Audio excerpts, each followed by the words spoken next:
Greetings, I am Dr. Jeonjin of Seoul Sanbon Samson Dental Clinic.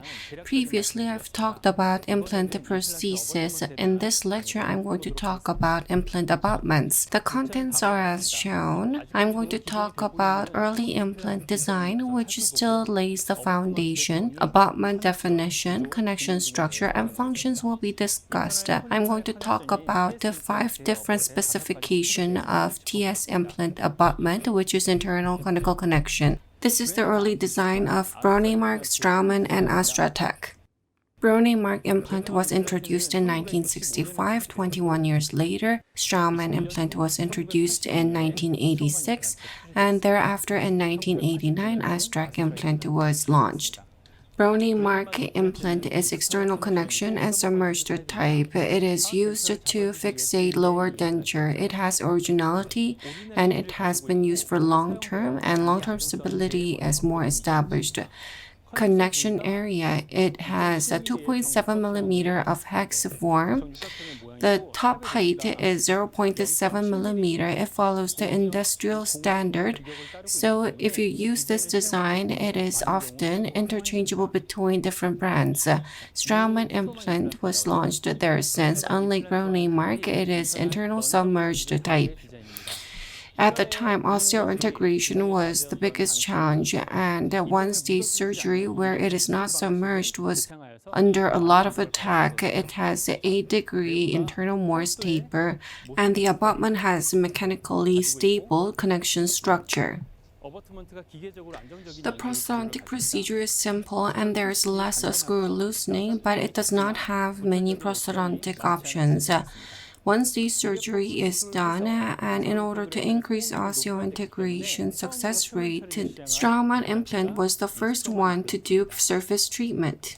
This is AstraType implant. This is most frequently used internal conical type. This is internal submerged type. There's less screw loosening, and upon secondary surgery, there is internal self-guide effect when connecting the prosthesis, so there's more convenience and there's less bone loss compared with external type. Let's talk about implant abutments. Abutment is the middle part which connects implant and prosthesis. Abutment is connected with abutment screw, and on top crown is cemented. As for the interface between implant and abutment, for external connection, it is outside of implant, and for internal connection, it is within the implant.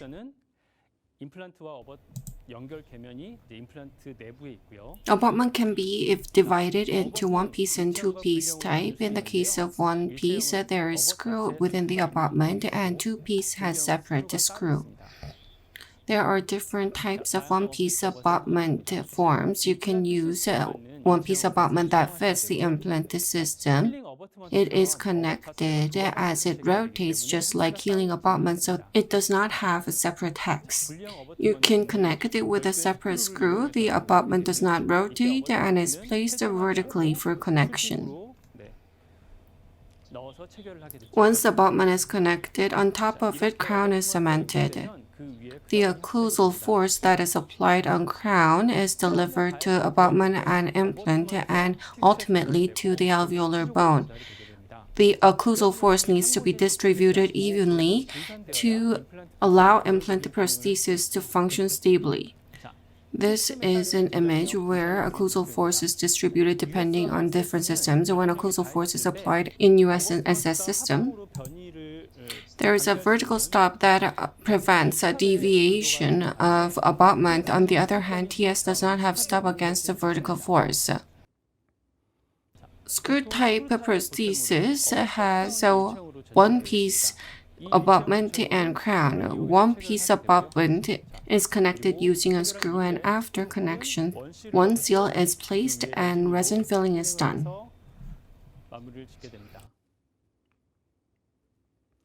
In the case of cemented type prosthesis, on top of abutment, one seal is placed to fill it up, and on top, the prosthesis is cemented.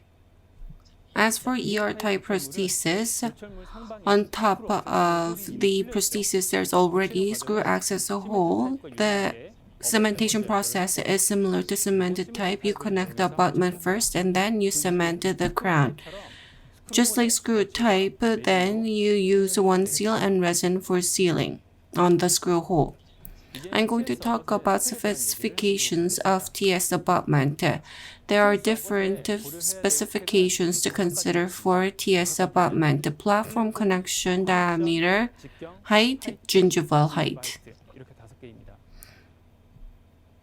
Platform can be divided into two. In TS, under 3.5 is considered mini platform and over 4.0 is regular platform.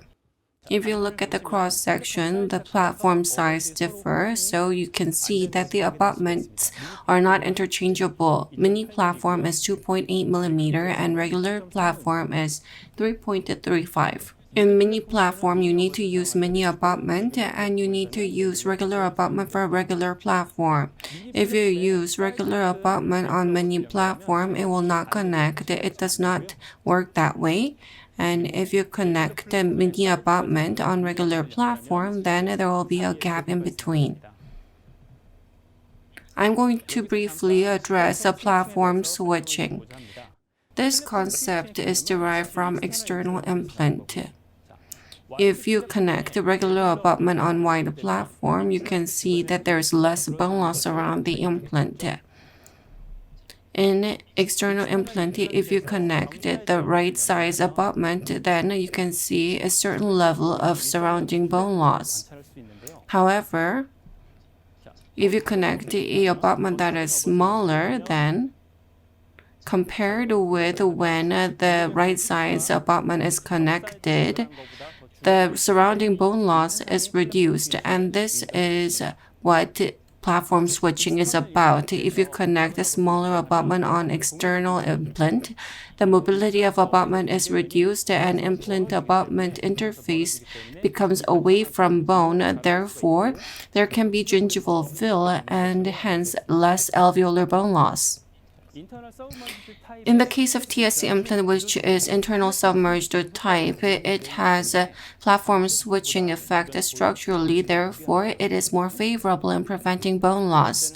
Second is connection. This is about implant and abutment connection structure, and it can be divided into hex and non-hex. If you look at cross section, as for hex, below the abutment there is a hexagonal structure, and for non-hex, it looks circular. As for hex, it is very convenient to reposition the abutment, and for non-hex, because connection area is wider, it is structurally more stable. Conversely, hex abutment, you need to check whether it goes in fully, and you need to check whether there's any underseating. You should check with X-ray image to see if there's any gap. With non-hex, there's nothing interfering, so there's less possibility of underseating. You need to habitually check whether there's any underseating or whether the hex has gone through. In the case of hex abutment, you can see that there is an X-ray gap here, and this has been repositioned and now it's correctly connected. If you look at cross-section of hex and non-hex, you can see that contact surface is longer for non-hex. If you look at 4.0 diameter implant, the contact length is 1.2 mm for hex, and for non-hex it is 2.2 mm, so it has much more significant contact length. Accordingly, it has a wider contact surface. Compared with hex, non-hex has about 50% more contact surface, so it has more resistance against occlusal force. When you do splinting on two implants, the hex abutment allows 11 degrees of implant divergence, whereas it is 22 degrees for non-hex abutments. Therefore, non-hex abutments are easier to repair.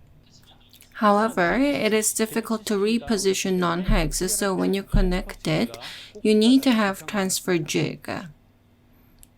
Third is about diameter. You need to choose the appropriate abutment with the right diameter.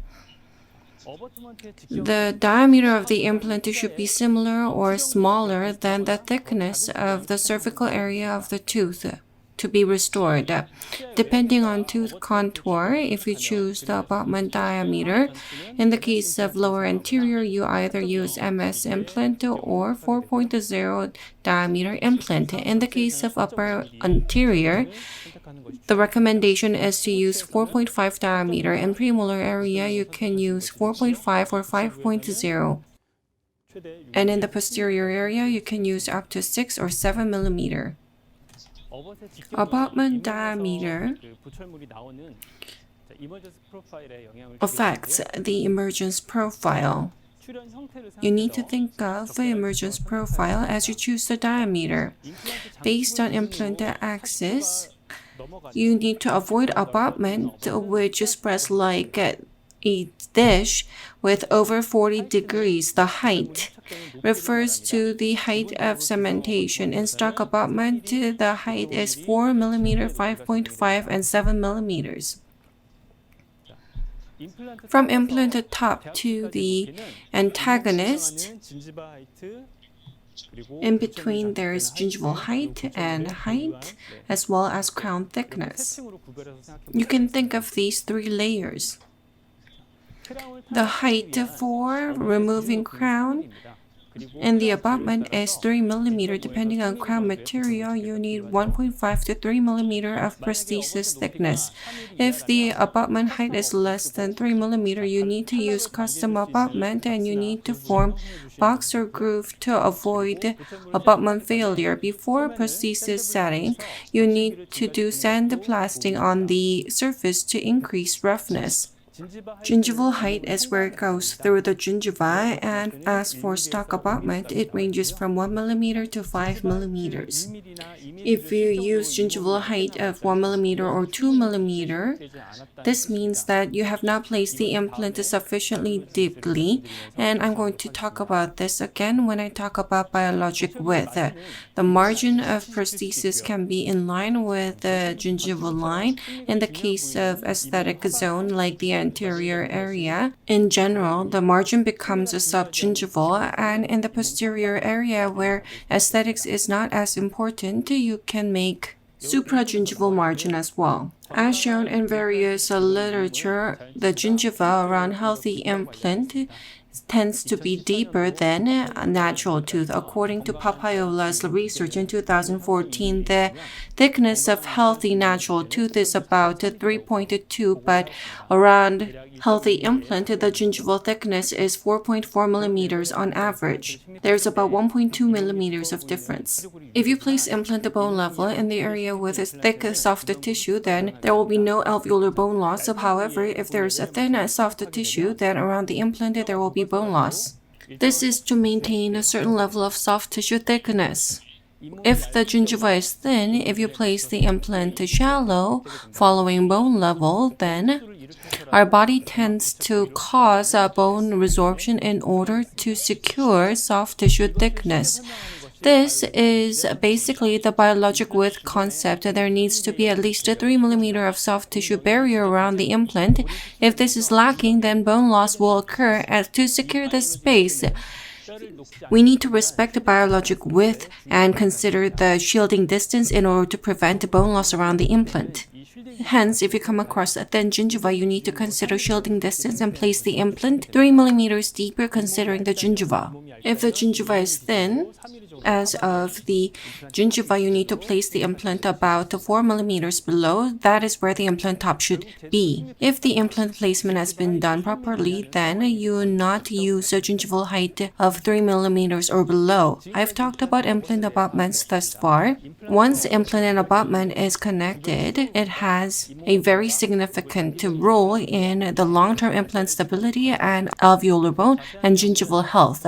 More specifics will be addressed master course offline. Next time, I'm going to talk about repair of implant prosthesis. Thank you.